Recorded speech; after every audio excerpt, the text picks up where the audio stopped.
Hey, this is Danny with Ragebreed, and today I'm interviewing Holocaust, who's doing a guest DJ spot for us. So how are you doing, man? Yeah, all good. Going well so far. Trying to get people in the upstairs room, make sure they know it's here. But yeah, it's a really nice club you got here. Shame we don't have anything like this in Ipswich, really. It's going well so far, I think. I think based on what I've seen so far, because this is my first one, there's not really anywhere in terms, especially with what you're playing, you don't really get that in any other kind of club night or any pub. It's very rare to get it. I've been even over Europe. I think some of the stuff that I play, you don't hear it much as well. Obviously London, they have some stuff. The Dev has like DJs there, and they have a lot of black death metal and stuff like that. But it's not as regular as it should be. Whereas obviously started the Massacre Metal Night in Ipswich. I'm doing it like monthly. Started off like with the idea of getting bands down, which I have done. Dead Soul promotion as well. But I'll let you start with your questions and what you want to ask. Because you did mention Dead Souls promotions. That's something that you're doing. How did that kind of come about, and what sort of stuff are you wanting to do with it? Well, basically, that first started.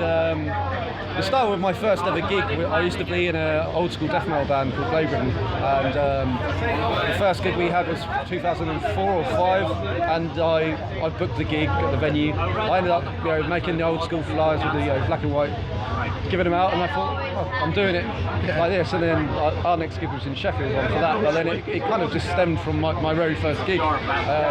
I was promoting essentially my old band's gigs around town, getting other bands from around there, doing that, and then it turned into more of getting other bands to come down, and then that's when I started. Originally the Massacre Metal Night was, first one was 2006, I think. I had like 2 bands and then a couple of DJs. But then 2007, Eastern Front, things were getting busier with that. All the venues that I was working at in Ipswich and Colchester, they all slowly sort of started closing down. I think that happened all over UK actually. So yeah, I hadn't really done anything like that for 10 years or so, and then where I go, like Swan in Ipswich, I go out there a lot, and they were like, oh, you used to put on bands, would you do it again? I was like, yeah. Started off, just with the DJ thing on a Thursday night. My first one back in December was mixed, had like thrash, black and death bands, so like 4 or 5 bands mixed up. That was a Thursday, and got a good crowd. So then I got the Fridays, and then now in a couple of weeks' time I'm starting at the Smokehouse, which is a new venue to Ipswich, about 30 seconds from where I live, so it's quite handy. That's all ages as well, so that's why I booked one there. But, basically I want to sort of give back. Like, I know what it's like to keep trying to find places where you can gig and you actually get looked after, you actually get paid for a start, and like a lot of UK promoters you hear all the time, especially with upcoming bands. Everyone's expected to play for free. Everyone's expected here, but then you hear about promoters that make quite a good wage of money, and then they just keep it all for themselves. Like, I learned that when I was in my first band, because it was the 3rd or 4th gig, really busy night, and then it's 20 quid, and I was like, okay, that makes sense if it's if it's a small venue, but if it's a big venue packed out, and I mean some of the bands I've put on already and given them like money, they're like, really? Oh, whereas obviously bands I got from Italy and the headline bands have always obviously sorted out the fees, what they need as well. So it's just having something local to me as a start. Obviously I'm doing the DJ thing here, I'm doing next week, and I'm in London DJing, and then I'm also DJing at Mammoth Fest, where we headlined last year. That'll be on the Friday, that'll be on the obviously the Black Metal Night.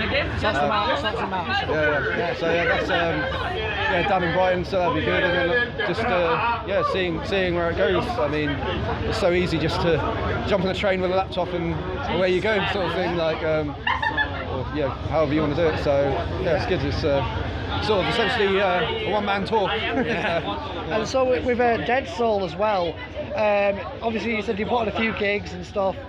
Is there any sort of bands that you would really like to book, and any sort of like your dream sort of tour package? Well, obviously now it's small. I mean, the venue I'm at mainly is, I think it's what, 200, 220 capacity. So it's very hard to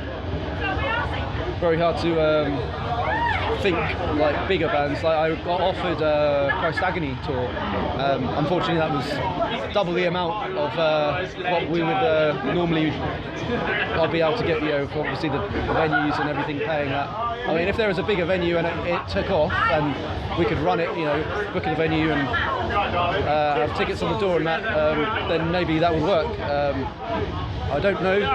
Like the one in 2 weeks' time is just the first one I'm doing where people are going to have to pay to come in, whereas normally it's free. So I'm going to see how many people ask me for the guest list, because I'm doing it with another promoter, so it's kind of like, no, we need to sort out the fee for the venue, the fee for the bands as a priority, and the fact that it's been like 8-9 months of free shows, and this one's 5 bands and DJs. So I think £4, £5, people should pay that. I used to pay that when that was 10-12 years ago. Pay 25 quid to go to a gig in London.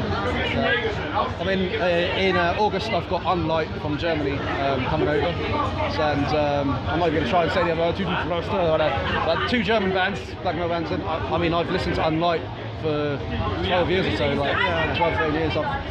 I've got offered that come through, and I was like, try and make sure I do it. That's a Thursday night, so going to promote that. And so it's like, so obviously that's kind of picking up. So that's picking up. Another thing that I have heard that you do noise ambient. Oh yeah, Sky Business. Yeah, I originally started that. Well, again, that stems from something ages ago. Just to be like keyboard, but then making that into like guitar sort of bass, and the effects I use essentially, I won't give the game away, but essentially like making the guitar sound more like a violin, and then having this light keyboards in the background. To me, it basically was a escape from everything, hence the name of it. Not just the band stuff or anything like that, just in general. Like the first track was very influenced, like the fact that I had to get really bad insomnia. So I'm like sitting there, and then I start playing around. Okay, this is dragging it out, making it longer and longer, and I listen to a lot of weird sleep ambient music anyway, so I thought it'd be nice to do something just by myself like that, something different. Obviously, Eastern Front have got 3 albums out now. It's black metal, done some death metal stuff. It's just nice to have something which is just done everything comfort on my own. And I mean, the second track was to me personally like depressing track. It's kind of how I dealt with a lot of depression, and putting that into music, which I think is the best way to deal with making something terrible, bad into something productive.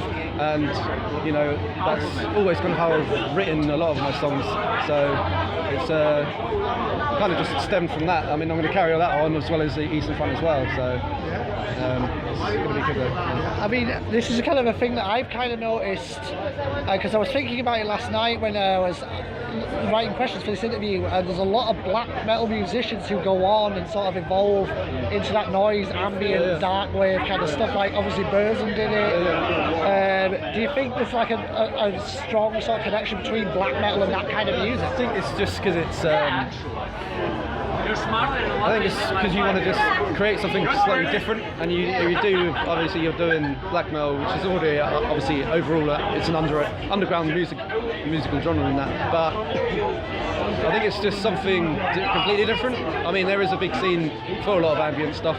Like there's a lot of dark ambient stuff and that, like coming from Germany and places like that. But it's not really something that's. Well, I don't think it should be. It's something that it's more like the old school black metal where it's underground and it's not so accessible, and it's not, it's got more of that feeling towards it that a lot of people aren't going to like it. It's essentially, I think the noise thing comes. There is a lot of power noise stuff, which is noise. I think the reason I use that is because I have got some tracks which I haven't released yet, which is literally just me experimenting with different things and settings and creating what essentially was noise that could lead into musical notation as well. So I think that's where the whole noise element from that comes from. But for me, that was, like you said, it's just an experiment, something to do, and yeah, it helps me personally as well. So it's, like I said, it's almost like a therapy session to me, like to put that into something creative. Same with Eastern Front songs. Like a lot of the songs I've written in Eastern Front, they've come from bad experience, like life stuff, and then sitting down with a guitar, and then you're either angry or you're really upset about something. You put that aggression and that those feelings into your music. I think it makes it essentially stronger, and that's essentially Black and Doom is all about mainly about feeling and how it makes you feel. And like obviously some songs which I would perceive as maybe depressing, other people might find that uplifting, and vice versa. Like a lot of black metal bands essentially can be quite a lot of DSPM. You listen to it, some people get the whole, some of it is quite uplifting. I found that myself. There's a lot of bands where I know a lot of, at work, a couple of people have said to me, like, oh, I can't see how you listen to that bollocks that you listen to. But, like, I'm like, if I listen to something that was very deliberately upbeat, that would actually make me it actually brings me down. It's just kind of the way that it is with a lot of people. I think that kind of music is obviously kind of cathartic for some people. Yeah, definitely. I mean, that's why I think a lot of like black metal fans, some of them. How much? Sorry. You got about 4 minutes left. Okay, sorry. I say a lot of people that get into black metal obviously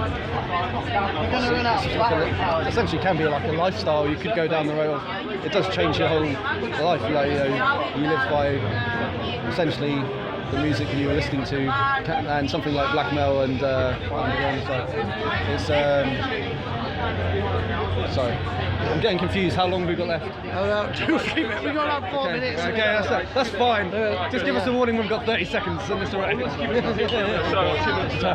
Cool. Yes. Next one. But and finally, obviously, you'll have fans from both like Eastern Front and Escapism, and obviously people following Dead Souls. Do you have any message for all those guys that are listening? Well, keep on contact. Obviously, Facebook. I've got pages on there. Facebook is probably the easiest way to keep up to date with everything. Obviously, my profile on Facebook now, originally I had two. One was like more of a personal one.